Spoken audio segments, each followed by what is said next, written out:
and welcome to your very last training video for Rex Academy's Digital Arts 20-hour course. By now, you should have a pretty good understanding of the layout of the class, the projects that students will be creating, the assignments that you'll be administering, and how to read your teacher's guide. The only other thing that you really need to know before starting camp is how to edit the class. The reason you may want to edit your class is because you may find that you want to do something like add more or less time to the pre and post lesson quizzes if you have your students take those. You may also want to make those quizzes a requirement so that way they can't move on throughout the class without taking them. Or if you are not going to make your students do the pre and post quizzes, you can even rename them or totally delete them from the class, or hide them at least, so that way your students don't even worry about it at all. Ultimately, there are a lot of different reasons why you may choose to change things around in the class, so let's just take a second and get you a little familiar with how to change things in settings. As you can see here, I'm logged in under a teacher profile, meaning that what I can see and do is also what you should be able to see and do in your profile. As of now, not having touched anything else, you can see that I am simply viewing the class and can see all of the assignments of the course. But if I were to click on them, it would take me to the assignments as the students see them, with checkboxes on the right side showing if they have or have not been complete on this profile. To change this, you can actually put the page in editing mode.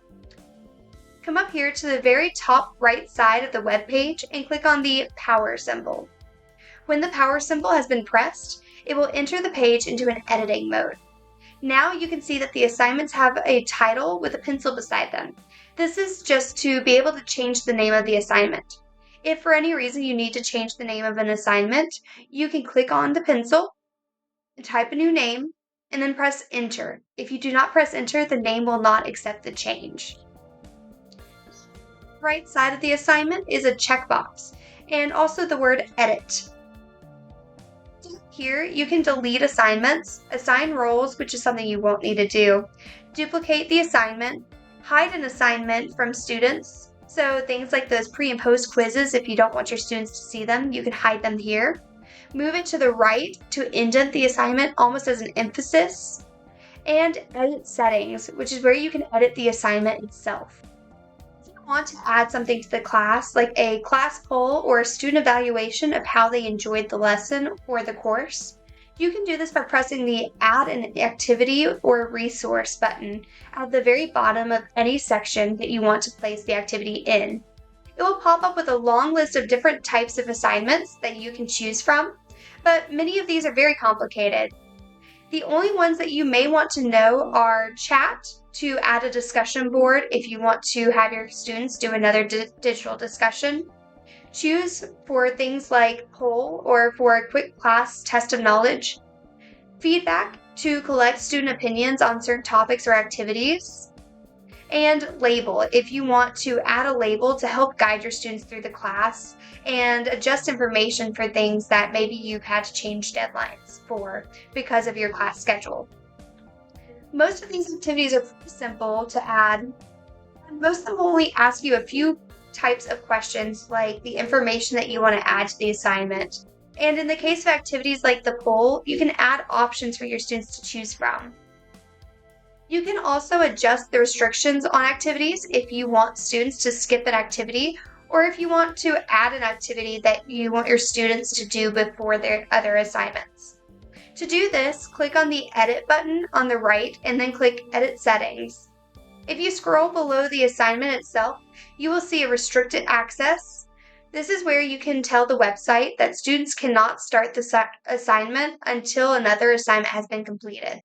To do this, click Restrict Access and then Add Restriction, and choose from the list of all the assignments of the course for one that you want your students to complete before the assignment. You will also need to know how to make the website understand what students have completed and what is not complete. For this, you can go below the Restricted Access section and into the Activity Completion. And you can tell the computer that the activity is considered complete when students view it, submit it, or check it as complete. Choose the option that makes the most sense for you and your students, and then press save. Lastly, the only other thing that you may want to do is add an announcement to your class so that students can easily see updated information. This can be done at the bottom under the announcement activity, and it will give you the option to add a new topic, which is where you can type out your announcement to the class. This is a handy tool, but I would also advise that you make an announcement in person to your students, just in case if they don't check the spot regularly. And there you have it. That is how you edit the class to best suit your needs for the duration of this course. Now, it is likely that you will not use much of this information, but feel free to refer back to this video and all the others if you need further clarification later on. Also, don't hesitate to reach out to us with any problems that you may experience. If you need tech support, shoot an email to camden@rexk12.com and we will be happy to help you resolve those issues. And we hope that you have a great experience with our curriculum. Again, thank you so much for your time, and we here at Rex hope that you and your students enjoy Digital Arts 20-hour course. Goodbye!